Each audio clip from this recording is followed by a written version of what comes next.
The documentary begins in April 2019, with Purja attempting Annapurna. Statistically, the most dangerous 8,000er.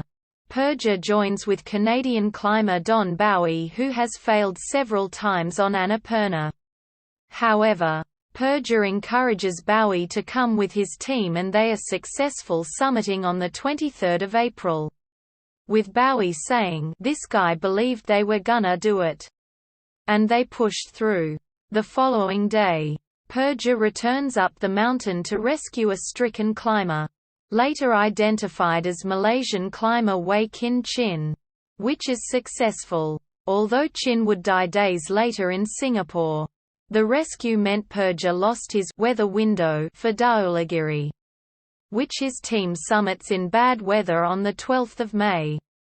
Purja then summits Kanchenjunga on 15 May in a single 22-hour push passing all camps, while descending from the summit at 8,450 meters, 27,720 feet, and still in the death zone.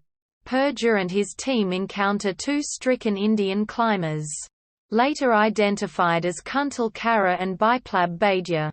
Despite giving them all their oxygen and waiting for 12 hours for help which never arrives, one dies in Purja's arms, while the other succumbs at Camp 4. Purja suffers haste helping a third lost climber. Behind schedule and questioning himself after the deaths on Annapurna and Kanchenjunga.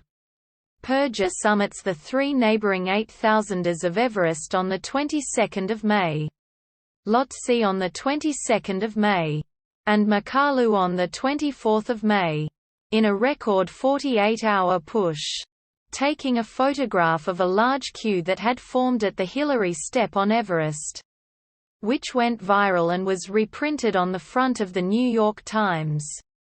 The film breaks back to the period before the climbing started, with interviews from Purja's wife and brothers about his early life and career in the Gurkhas and the Special Boat Squadron (SBS), and the sacrifices and financial risks that Purja took to create Project Possible.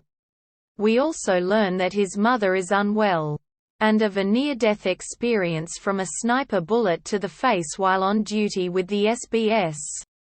Purja then moves to the Karakoram 8,000ers summiting Nanga Parbat on 3 July. But taking a 100 meters (300 feet) fall while descending that was only arrested when he managed to grab hold of a random fixed rope that had been left behind. Purja tells the camera, "I always say to myself, I'm not going to die today. Maybe tomorrow. But not today." He then summits Gasherbrum I on 15 July and Gasherbrum II 18 July. When Purja arrives at K2, also one of the most dangerous 8,000ers, spirits at base camp are very low, and high levels of avalanches meant that most teams are preparing to abandon their climbs. Purja's team breaks out some bottles and has a party to lift spirits. The next day, Purja and his team begin climbing K2 and lay down fixed ropes in the dangerous bottleneck section of the climb at 1 a.m., when the snow is hardest and at its most stable. Purja summits K2 on 24 July. And over the next 2 days, 24 other climbers use the fixed ropes laid down by his team to summit the mountain.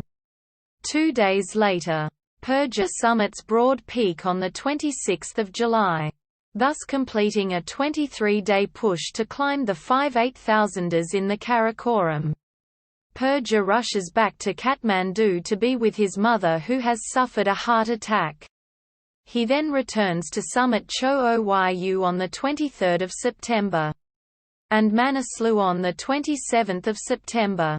He then spends a few weeks lobbying Nepali politicians to help him secure a permit from the Chinese to climb Shishapangma in Tibet, which he successfully summits on 29 October 2019.